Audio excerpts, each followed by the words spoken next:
Muchas gracias. Hola, buenas noches. Vamos a iniciar con la presentación al día de hoy. El tema que nos compete desarrollar para la noche es abordaje nutricional en el autismo. En el caso de los trastornos del espectro autista, es una condición neurobiológica caracterizada por un déficit en la comunicación e interacción social, unida a una inflexibilidad del pensamiento y conductas sensoromotoras repetitivas, que es importante tomar en consideración que dentro del espectro puede haber factores genéticos, neuroinflamación, desregulación del balance de neurotransmisores, disfunción del sistema inmune, alteración de la microbiota intestinal e intoxicación por metales. Es decir, que hay varios factores que pueden estar influyendo. Diversas investigaciones han señalado la posible relación existente entre el consumo de caseína, que la vamos a conseguir en lácteos y derivados, y gluten con una serie de trastornos. Dentro de esos trastornos están los efectos opiáceos, la permeabilidad intestinal, las alergias y selectividad, y en este caso sensibilidad alimentaria, y las intolerancias. El primer doctor que logró investigar y observar los cambios conductuales que se presentaban en niños con la condición de autismo fue el doctor Carl Richter. Este noruego logró comprobar que tenían conductas similares a aquellas personas que tenían consumo de sustancias opioides, como en el caso de la morfina. Realizó numerosos estudios y encontró que en la orina de estos pacientes tenían presencia de péptidos opiáceos similares a la molécula en el caso de la morfina. Y propuso la teoría de que un grupo de pacientes con la condición de autismo podía tener deficiencias o ausencias enzimáticas para digerir estas proteínas. Dentro de esas proteínas está el gluten. El gluten es un complejo de proteínas que se va a diferenciar en dos fracciones. Tenemos las prolaminas, ¿ok? Y las gluteninas. El problema principal con el gluten es en el caso de las prolaminas, que al no tener las enzimas o tener una disminución significativa de ellas, no va a haber una buena digestión de esta proteína. En el caso de los cereales podemos ver las diferentes prolaminas. En el caso del trigo es la gliadina, en el centeno es la secalina, en la cebada es la ordeína, en la avena avenina. Pero podemos ver que en el maíz y en el arroz también hay prolaminas. Con respecto a la caseína, que es una de las proteínas que vamos a conseguir en los lácteos y derivados, en la leche puede representar hasta el 80%. Y esta proteína, también por las mismas deficiencias, ausencias enzimáticas en este grupo poblacional, al no ser digeridas completamente, van a generar péptidos, en este caso opiáceos, que van a generar cambios conductuales y de comportamientos en los pacientes. ¿Cuál es la teoría planteada? Como mencioné antes, al no haber las suficientes cantidades de enzimas para digerir estas proteínas, se van a generar, en este caso, péptidos opiáceos que van a no ser digeridos totalmente, se van a generar dipéptidos. En este caso de la caseína se va a llamar péptido de caseína y en el caso de la gliadina, péptido de gliadomorfina. Estas sustancias o estas isomorfinas van a tener la capacidad de pasar por el torrente sanguíneo y atravesar la barrera hematoencefálica. ¿Y qué van a generar? Van a interferir en el correcto funcionamiento del neurotransmisor GABA, que va a funcionar como un freno natural del cerebro ante la segregación de estos péptidos opioides, y al no funcionar adecuadamente van a generar que no se puedan controlar los niveles de dopamina.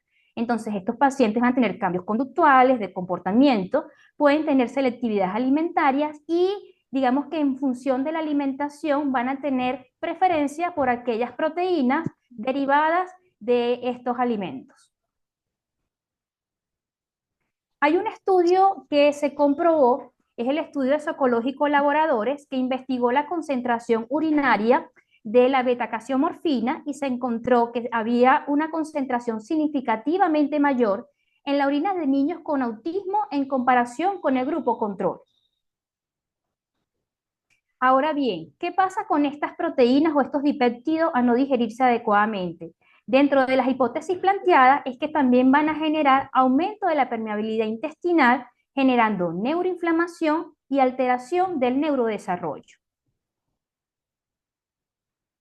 Otro punto importante es que al haber la alteración de esta digestión, se va a generar un proceso de inflamación, va a haber cambios en la diversidad de la microbiota. Más adelante vamos a ver algunos artículos que nos van a hablar qué microorganismos suelen estar más presentes en este grupo poblacional, pero indudablemente, así como van a pasar este tipo de proteínas no bien digeridas, van a pasar toxinas y metabolitos que indudablemente van a generar lo siguiente: alteración del balance metabólico, inflamación, estrés y cambios conductuales.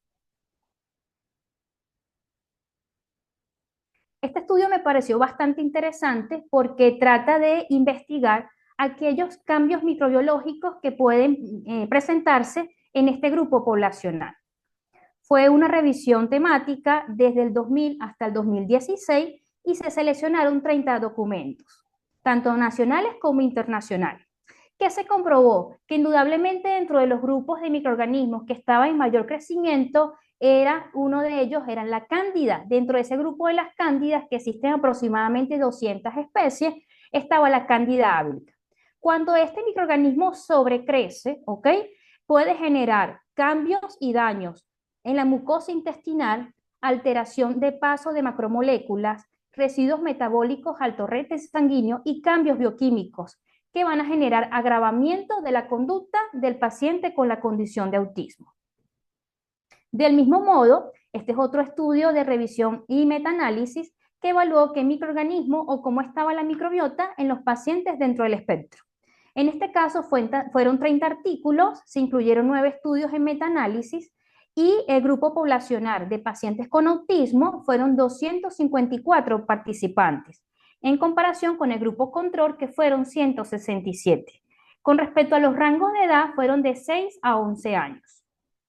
¿Y qué resultados o hallazgos encontraron?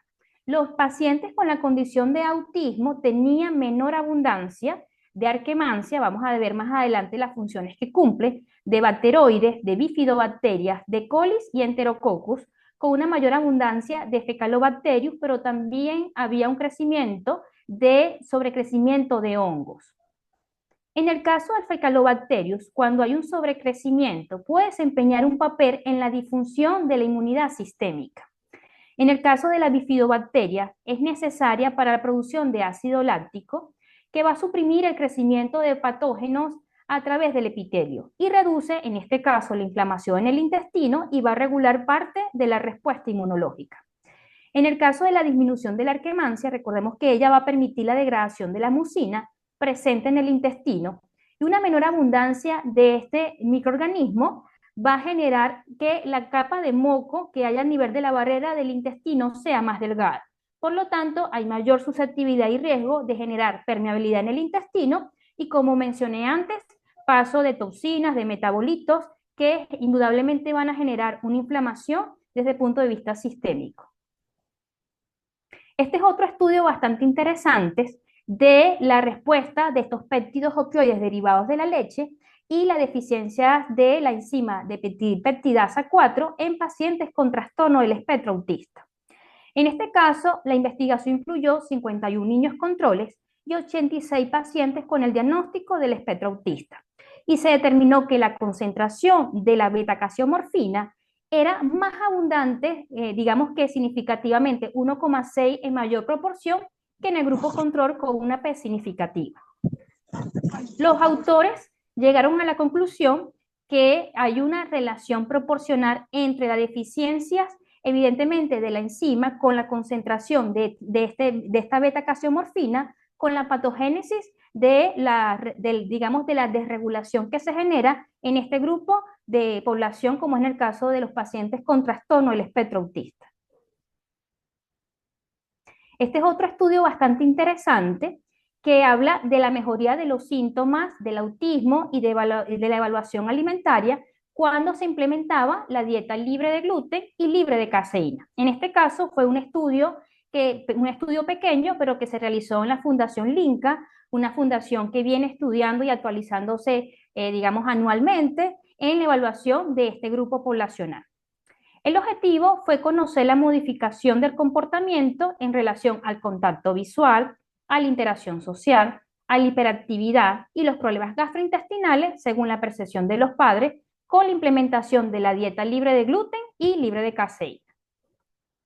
De los 30 niños evaluados en la fundación, en promedio el 86.75% refirió una mejoría significativa con la implementación de la dieta libre de gluten y libre de caseína y con mejoría significativa de los síntomas gastrointestinales. Incluso en aquellos grupos poblacionales que mantenían la dieta por más periodo de tiempo, digamos, había un cambio significativo desde el punto de vista conductual con respecto también a la selectividad alimentaria. Indudablemente, por todo lo mencionado, relacionado a la inflamación, a la alteración de la microbiota, a las deficiencias enzimáticas para digerir y indudablemente también asociada a la disminución en la absorción de nutrientes, va a haber deficiencias de vitaminas y minerales en estos pacientes. En un estudio realizado en niños con la condición de autismo, en este caso se investigó a nivel de tejidos corporales, tanto en la sangre como el cabello, y se encontró que había niveles bajos de selenio, de zinc, de magnesio, de vitamina A, de vitamina E, de complejo B, de vitamina D, de carnitina, de colina y de algunos electrolitos. Indudablemente esto está muy correlacionado si el paciente dentro de su sintomatología presenta cuadros diarreicos, si el paciente presenta estreñimiento, cómo está la alimentación. Recordemos que son pacientes muy selectivos, van a tener un grupo de alimentos específicos que consumen, que probablemente son los alimentos que más le están generando inflamación y que no le aportan tantos nutrientes. ¿Cuáles son digamos, las deficiencias que están más demostradas en estos pacientes? Pero que no todos tienen las mismas deficiencias y es por eso importante la historia clínica nutricional, trabajar en equipo digamos, con todo el personal interdisciplinario para poder ir corrigiendo las deficiencias que indudablemente se van presentando. Están las deficiencias de omega 3 o ácidos grasos esenciales, de magnesio, ¿ok? Probióticos, que puede ser un suplemento necesario, sobre todo cuando está demostrado la deficiencia de aquella microbiota benéfica que se puede presentar en el paciente, la vitamina C, que puede estar disminuida, sobre todo si es un paciente muy selectivo, no consume frutas o las frutas que consume son de bajo aporte de vitamina C. La vitamina D3 está disminuida, sobre todo en aquellos pacientes que tienen permeabilidad intestinal, esta vitamina suele estar disminuida. La vitamina B12, la vitamina B6, la L-carnitina. Normalmente esta proteína está disminuida en aquellos pacientes que tienen incluso alteración de la mitocondria, la L-glutamina, que si bien no es un aminoácido esencial, en los pacientes inflamados suele ser necesaria, primero porque va a regular la absorción de nutrientes al mejorar las vellosidades a nivel del intestino, modula la respuesta inflamatoria y también modula la inflamación. Las enzimas digestivas, indudablemente por la misma disminución de esa microbiota benéfica, va a haber una disminución de la síntesis de enzimas digestivas, la coenzima Q10 y el zinc. Entonces, no todos los pacientes tienen las deficiencias de todos estos aportes, pero hay que investigar, indagar, interrogar cómo está la alimentación, qué alimentos está consumiendo el paciente, si tiene una buena exposición al sol, y tomar en consideración que en aquel paciente inflamado la absorción va a estar totalmente disminuida. Este es otro estudio bastante interesante de la intervención nutricional con el uso de omega 3 en pacientes con diagnóstico del trastorno del espectro autista. El objetivo fue evaluar el efecto de una dieta sin gluten y sin caseína, pero en pacientes en este caso suplementados con omega 3. En este caso se evaluaron durante 8 semanas 15 sujetos entre 3 a 12 años y se dividieron en 3 grupos. El grupo A era una dieta sin gluten y sin caseína. El grupo B era una dieta sin gluten y sin caseína con la suplementación de omega 3. En este caso se recomendó 1.2 gramos al día. Y el grupo C, que fue el grupo control, no tenía dietas ni suplementación. Los resultados, es importante tomar en consideración que el grupo poblacional 20% eran de género femenino y el 80% del género masculino. Digamos que la edad media de la población estudiada fue 7 años y se observó un comportamiento significativo de mejorías en la parte conductual, sobre todo en el grupo B, es decir, el que estaba recibiendo la dieta sin gluten y sin caseína, más la suplementación de omega 3. Las conclusiones que llegaron los autores fue que la dieta sin gluten y sin caseína con la suplementación de omega 3 era una terapia nutricional efectiva para mejorar tanto la parte conductual como la parte del comportamiento. Este fue otro estudio interesante de la intervención nutricional. Este sí fue un estudio un poco más largo para los pacientes dentro de la condición de autismo. Fue un estudio aleatorizado, controlado, 12 meses de tratamiento, tanto de intervención nutricional, aquí sí se agregaron suplementos y participaron 67 niños y adultos, o sea, el grupo poblacional fue bastante amplio, fue de 3 a 5 años de edad. El tratamiento comenzó con suplementación de vitaminas y minerales, se agregaron ácidos grasos esenciales, como en el caso del omega 3, carnitina, enzimas digestivas y con respecto a la alimentación, era una dieta sin gluten, sin caseína y sin soya. Había una mejoría significativa en la capacidad intelectual no verbal en el grupo de tratamiento en comparación con el grupo que no recibió la suplementación ni el cambio en la alimentación.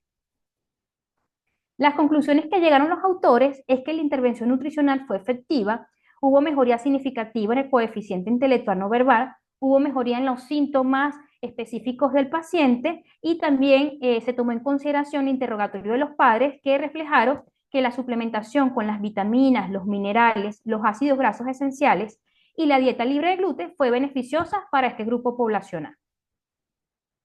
Con respecto a, digamos que las recomendaciones nutricionales, yo me voy a basar mucho en explicar la dieta básica, ¿ok?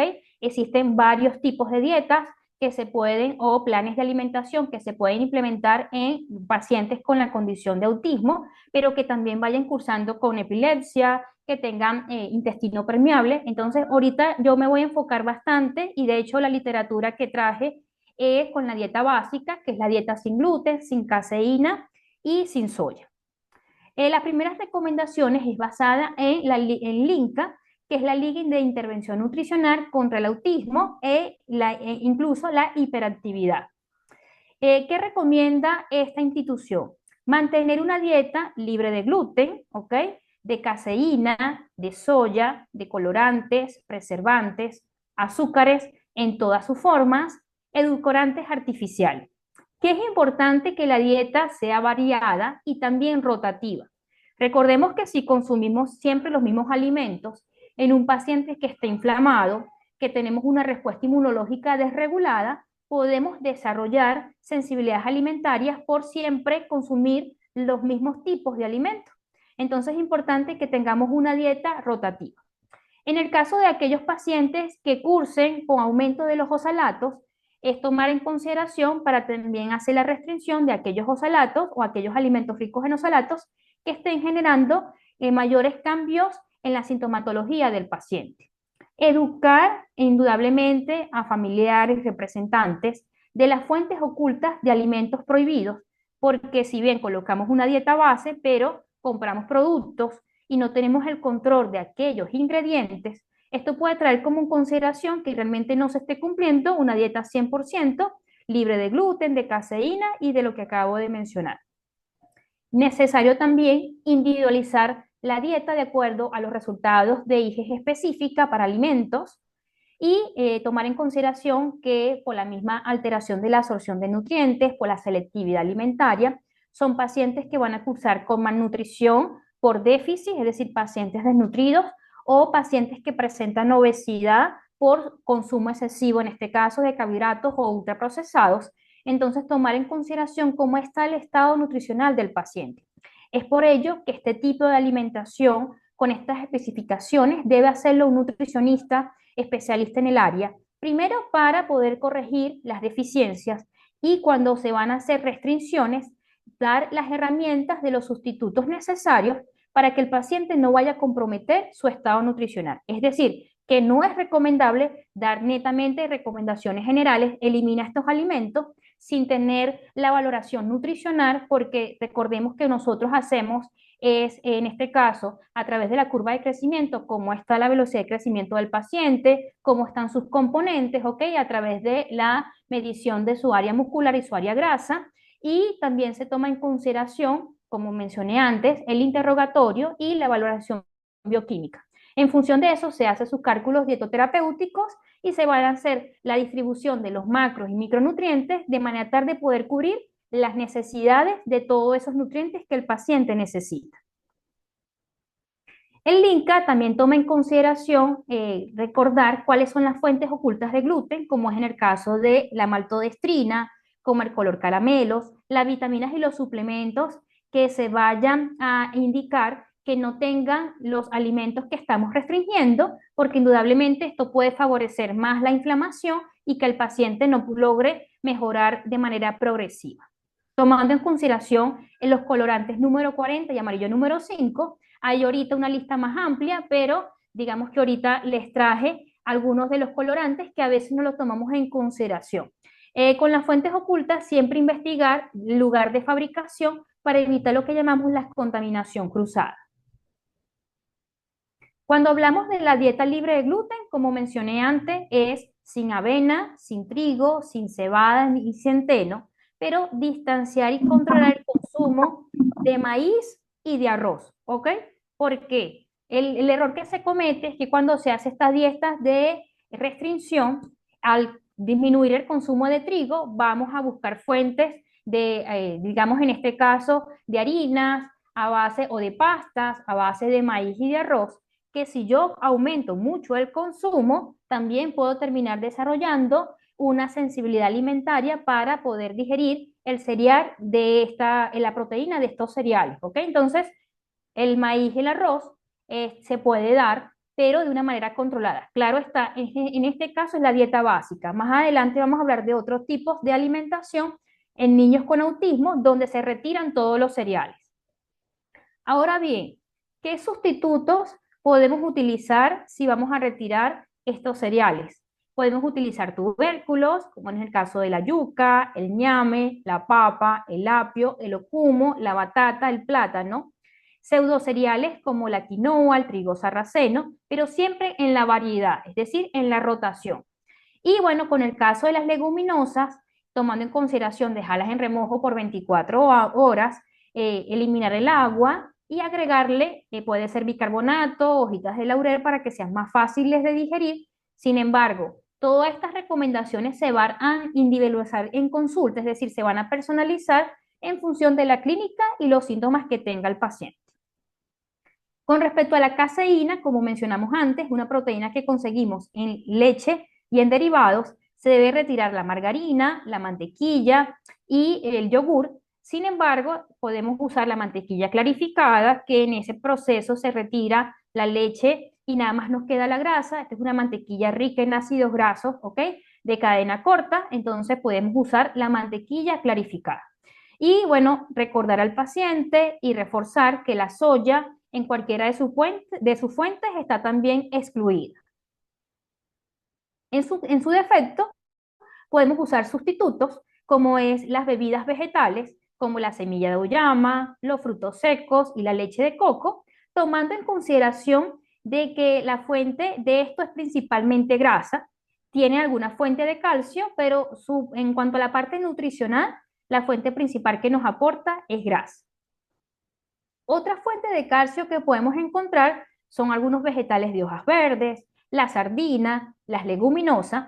Y bueno, esto también se tiene que personalizar porque si el paciente presenta oxalatos altos, tendría que retirar los vegetales de hojas verdes y en este caso los frutos secos, ¿ok? Entonces ahí vamos a personalizar un poco las recomendaciones que damos con respecto a los minerales, a las vitaminas y a los nutrientes, pero indudablemente lo que quiero que nos llevemos es que existen otras fuentes de calcio que no son de lácteos y derivados que pueden ayudarnos a cubrir los requerimientos.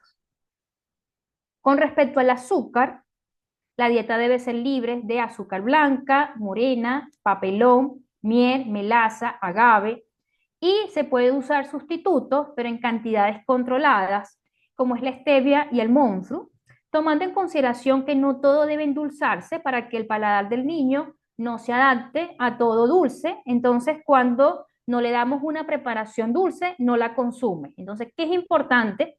Que le demos a probar diferentes preparaciones y bueno, tomando en consideración las selectividades que pueda tener, en la medida que el paciente se vaya desinflamando, va a aceptar nuevas opciones. Con respecto a los alcoholes, como xilitol, eritritol, maltitol, se han hecho estudios a nivel de la microbiota y se ha comprobado que genera cambios negativos en cuanto a la diversidad. También puede aumentar los síntomas digestivos. Entonces, por eso no es recomendable, por ejemplo, la stevia que podemos conseguir a veces en el mercado, donde viene combinada con eritritol o con maltitol o xilitol, sino que busquemos netamente el azúcar natural, en este caso la stevia en hojas, el monfre en gotas, pero en cantidades controladas y que realmente sea necesario su uso, o sea, no abusar de su uso. Con respecto a metales que también pueden generar alteración de la microbiota, inflamación, se han estudiado el mercurio, el plomo, el cadmio, el arsénico, el aluminio, el níquel y el estaño. En el caso de mercurio, la recomendación sería trabajar pescados pequeños porque tiene una concentración menor de mercurio que los pescados grandes. Y además podemos aportar, en este caso, omega 3, que serían en este caso los pescados azules. Con respecto al arsénico, el arroz puede contener una gran concentración de arsénico y es por ello que es recomendable lavarlo en una relación de 4 a 5 tazas de agua por una taza de arroz. Lo podemos dejar en remojo un día antes y así podemos disminuir hasta el 80% de arsénico. Con respecto a los utensilios para preparar nuestros alimentos, se recomienda sustituir el aluminio por, en este caso, cerámica, acero inoxidable, ¿ok? Para evitar aumentar la concentración de metales tóxicos que van a agravar la disbiosis intestinal que el paciente pueda presentar y van a agravar también los procesos de inflamación. ¿Qué otros tipos de dietas se han implementado? La dieta de carbohidratos específicos, digamos que ha sido utilizada en aquellos pacientes que tienen sobrecrecimiento bacteriano y fue desarrollada principalmente en el año 24 por Sidney Haas. Ella la utilizó principalmente en aquellos pacientes con enfermedad celíaca. Luego Leigh Bocha la ajustó en el año 86 para pacientes con enfermedad inflamatoria intestinal en su libro Rompiendo el Círculo Vicioso. ¿Qué alimentos están permitidos y cuáles son sus restricciones? En el caso de las proteínas, todas están permitidas, excluyendo proteínas procesadas, enlatados o embutidos. Las frutas tienen que ser frescas, no se permiten frutas enlatadas o que tengan adicionados jarabe de maíz o fructosa. Los vegetales permitidos son los que no son almidonados, ¿ok? Y con respecto a las leguminosas, al inicio de este tipo de dieta está excluidos, pero en la medida que el paciente se va desinflamando, lo podemos incorporar. ¿Cuál es el principio o digamos que la razón del uso de esta dieta de carbohidratos específicos? Se basa en requerir procesos digestivos mínimos. En este caso, al trabajar no con disacáridos ni en este caso con almidones, sino con monosacáridos, los procesos de digestión son más fáciles, van a quedar menos residuos de alimentos para esas bacterias que están en crecimiento y de esa manera vamos a poder regular la inflamación. ¿Por qué? Al consumir, en este caso, carbohidratos almidonados, esto va a generar riesgo de sobrecrecimientos de bacterias y levaduras. Esto va a generar daños en la mucosa en el intestino y va a generar deficiencias en la digestión de disacáridos y deficiencias en la absorción de estos nutrientes.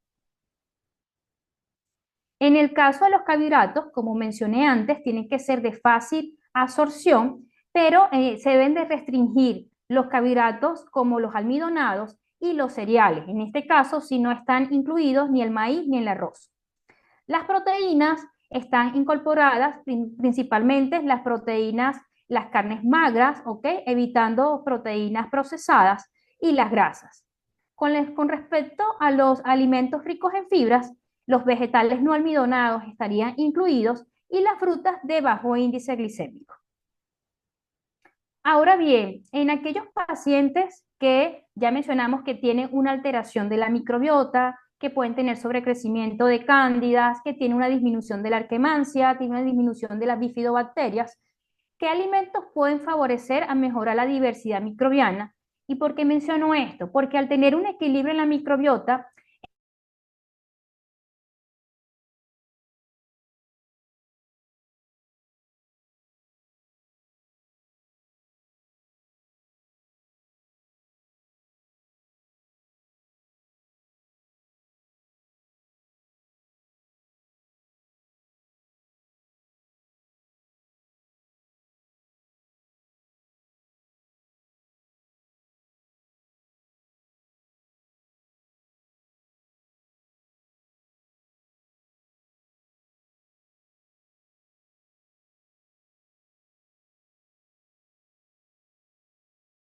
es importante tomar en consideración la variedad, ¿ok? La variedad de alimentos entre frutas, vegetales y verduras.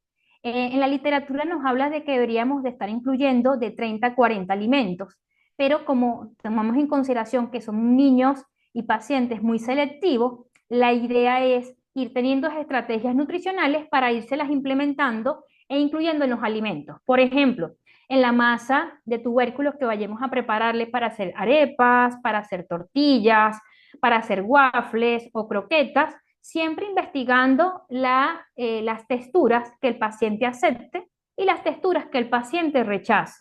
Muchos pacientes aceptan texturas crujientes, entonces podemos irnos a preparaciones crujientes, pero donde tengamos en todas las comidas la incorporación de vegetales, incluyéndolos no solamente por el aporte de prebióticos, sino también por el aporte de vitaminas, de minerales y de antioxidantes.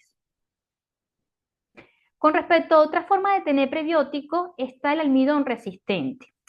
El almidón resistente está formado por dos polímeros de amilosa y amilopectina, que de igual forma que el prebiótico va a tener la capacidad de resistir a la digestión y va a mantenerse intacto, generando un beneficio al crecimiento de estos microorganismos benéficos y que también van a tener un impacto en la salud del paciente que lo consume. ¿Qué es necesario? Siempre como familia ser ejemplo en la mesa. Entonces no es nada más el niño que tiene que comer alimentos prebióticos, almidón resistente, sino que se va a hacer mucho más sencillo y se va a adherir más rápido al esquema de alimentación cuando la familia se incorpora a la misma alimentación.